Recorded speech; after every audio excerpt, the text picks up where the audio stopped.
Hello, this is Ryan here from the Nintendo Fun Club podcast, and today I'm going to be unboxing some Japanese Game Boy Pokemon games.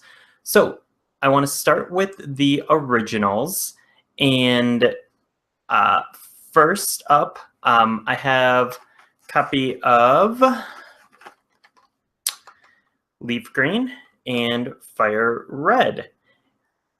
These were actually gifts from my friend Kevin, who lives in Japan. So it's pretty cool to kind of have actual copies of the original games that started it all. So these are not complete. They are pretty far from complete, actually. But you can kind of get a look at the outside packaging.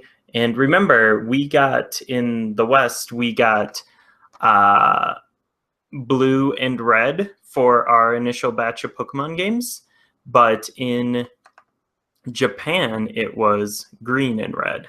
So let's go ahead and take a look at the inside of the green box, because this is the least complete of them all, because it is just the cartridge.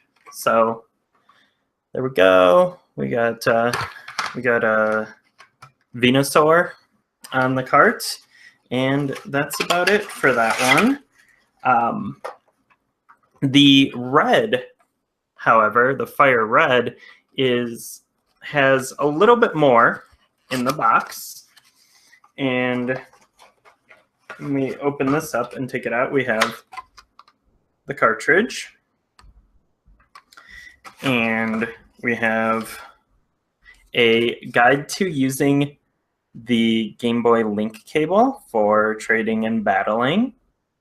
It's just a little flimsy piece of paper, but it's cute. Two Game Boys hanging out. It's very cute. We have a Super Game Boy.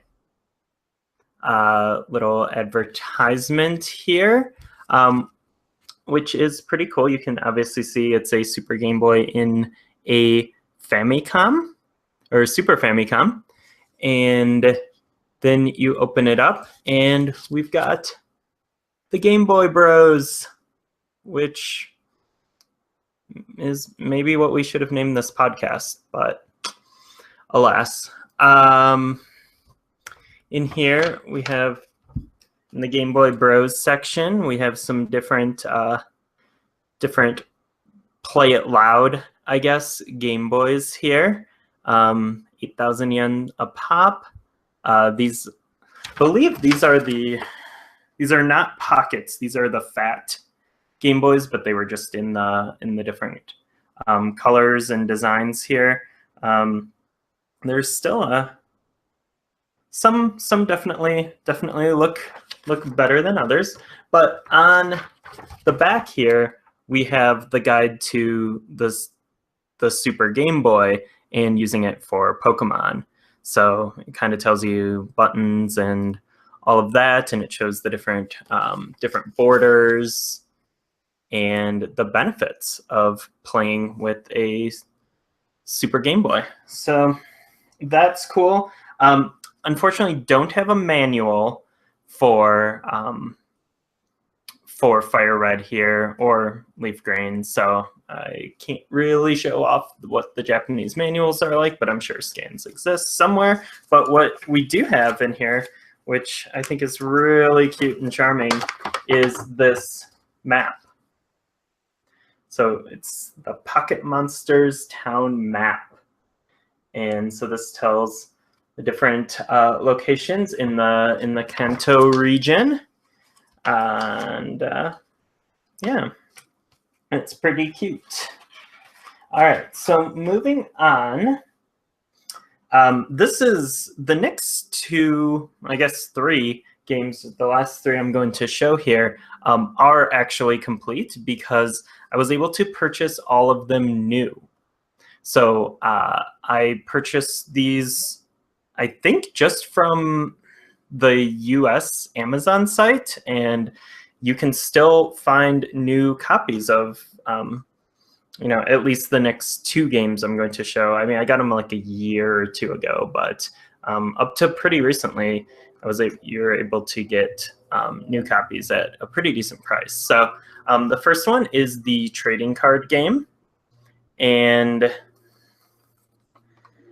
as you can see, this is based on the still extremely popular and extremely awesome collectible card game for Pokemon. And it says Game Boy Color, but it's not Game Boy Color exclusive.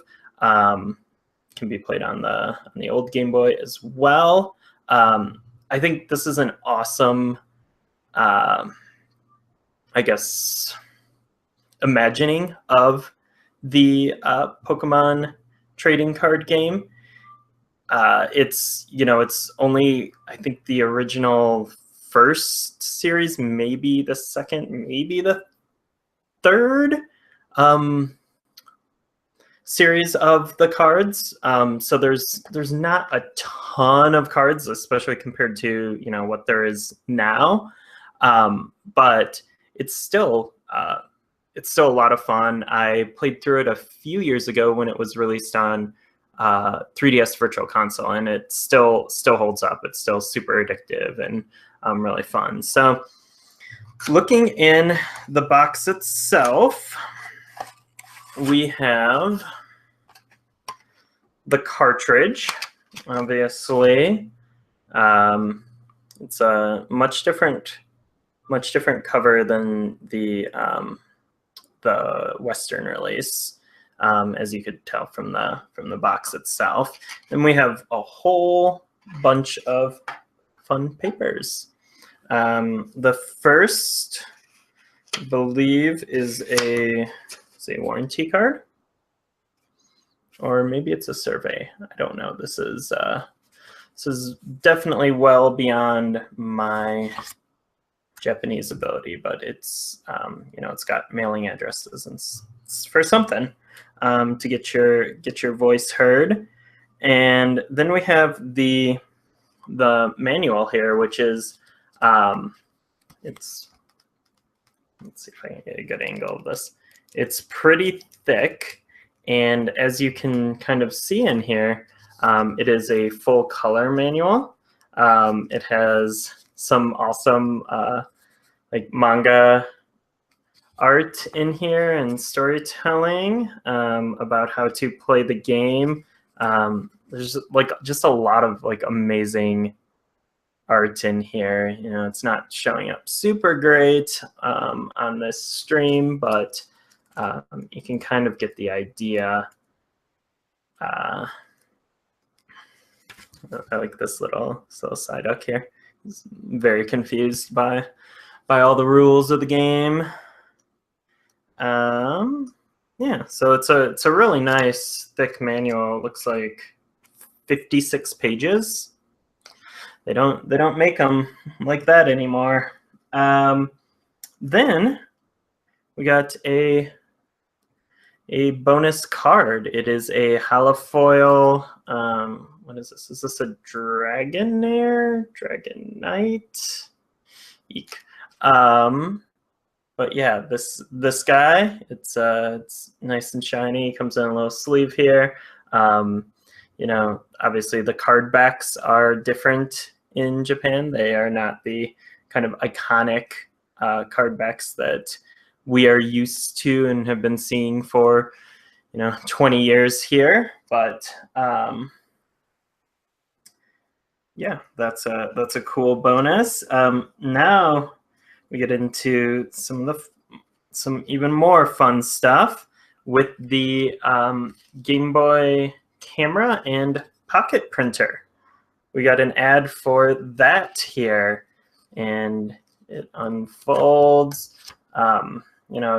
If you can remember, the Game Boy camera and printer were, they had some Pokemon elements in there, and there were, I don't know, like, I can't really remember how exactly the stuff worked, but you could put like little Pokemon art and stuff on your pictures and everything.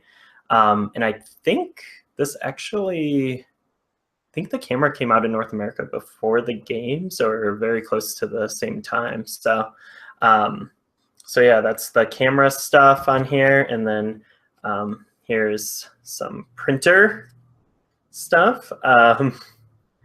Man, this is so weird that this was like a thing that happened. It's cool though. So you can see there's I really like this picture here of the kid next to the chubby Pikachu. I would like to have a picture of myself like that. Then we have some ads for the actual trading card game, and you can see here we have some of the Japanese packaging for the trading cards, some of the mats and card holder sleeves. And on the back we have you know, some of the some more packaging and everything. It's pretty different than the packaging we had for those first series of packs. And finally, in here, we have an ad for the Game Boy Color, and kind of showing off what the Color can do. Let's see, what games do we have here? Metroid 2, Pokemon Yellow, we got Link's Awakening DX, Wario Land 2, I believe, Tetris DX, and it looks like Game & Watch gallery on here.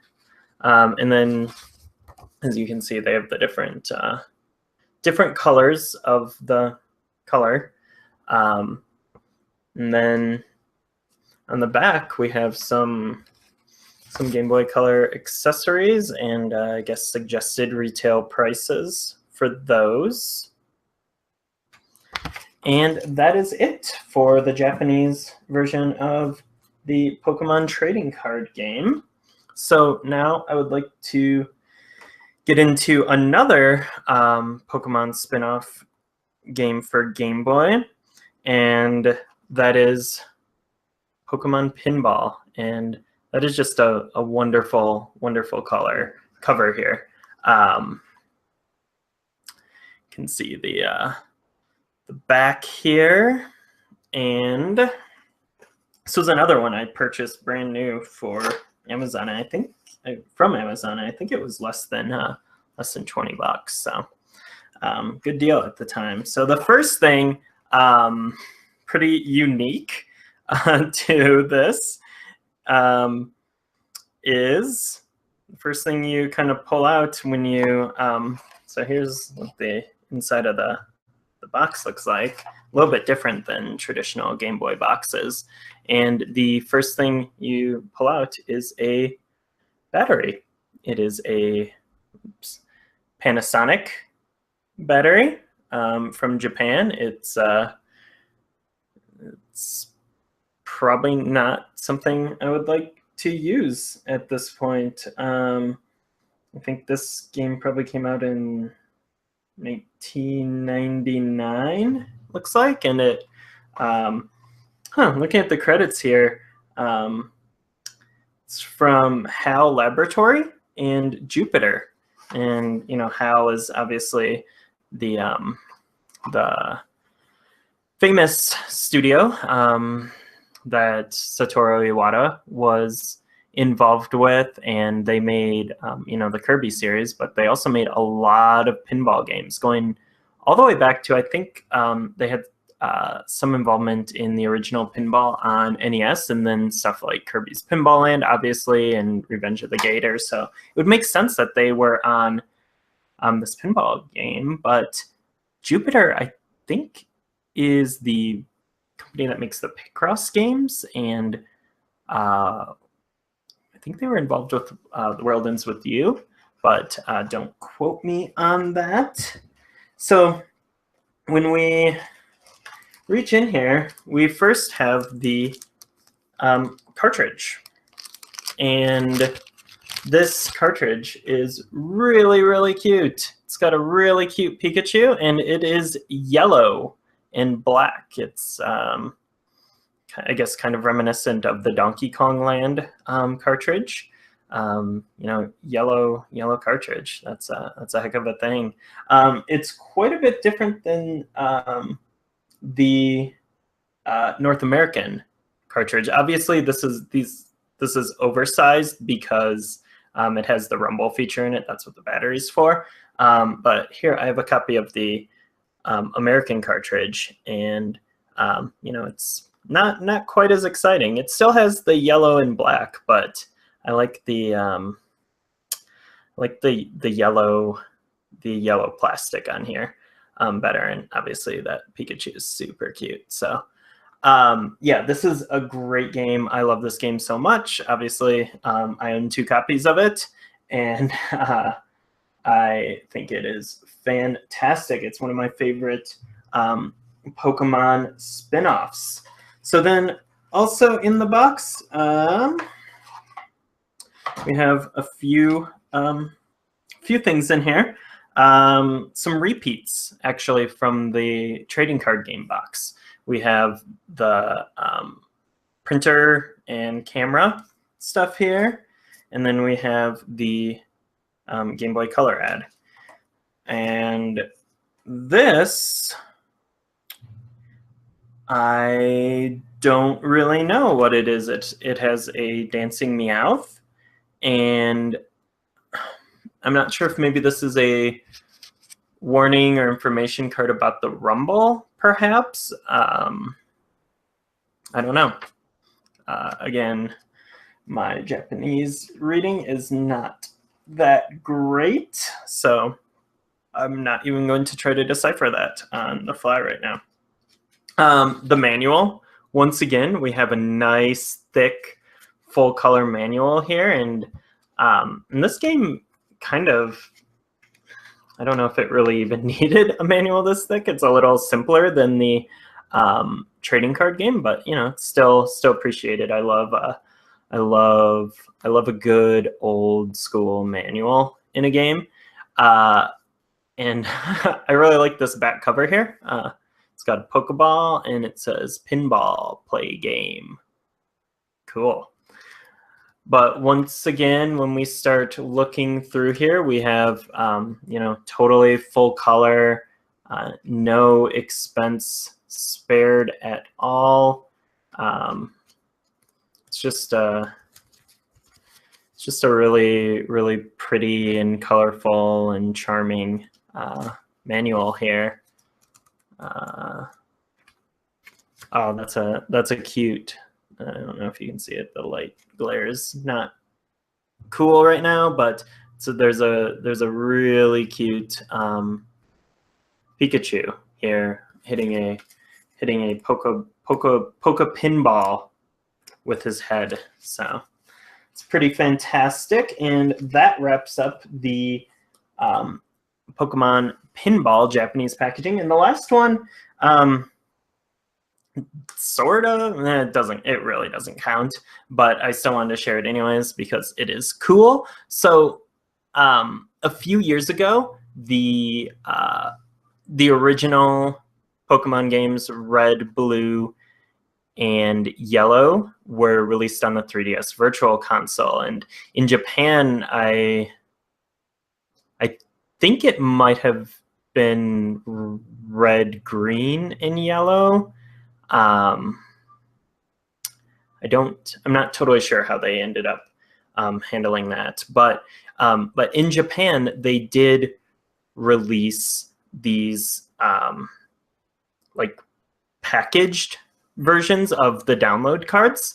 So I ordered from Amazon Japan a copy of the Yellow, the Pokemon Yellow, and it came in this this nice plastic case here. Obviously, it says 3DS, but it's based on the original kind of covers as you can sort of see here. Really cute and cool homage there. But let's see when we open this up. So you have a box in a box, and I mean, this is the way super hardcore nerds store their like Game Boy and NES and SNES cartridges and 64 cartridges, is in like this clear plastic case. Actually, I have a whole bunch of them up there.